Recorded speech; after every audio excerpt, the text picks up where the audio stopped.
how to fix the recovery server could not be contacted on macOS Mojave. So let's get started.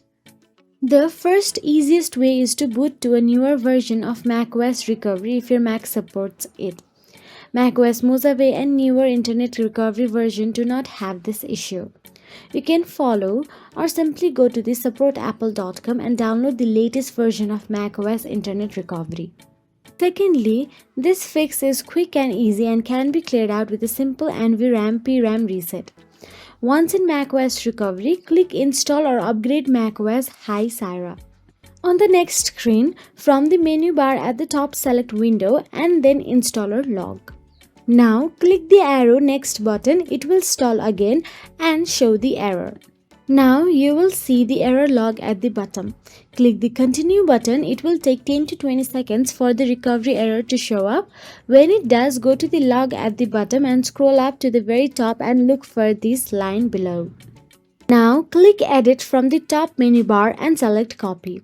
You now have the URL copied. Click the OK button to recovery error to exit back to the main menu. Now all you have to do is click on the top menu bar Utilities and select Terminal. Now you are in the Terminal app. Let's paste the last section that we grabbed from the log.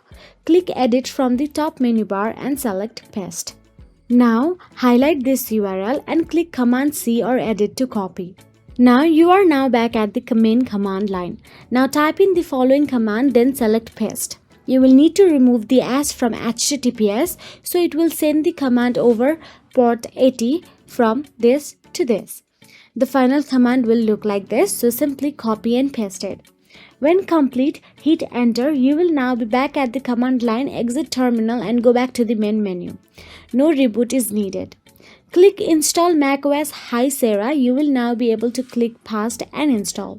So that is it. If you found this video helpful, please like, share and subscribe, and thank you so much for watching.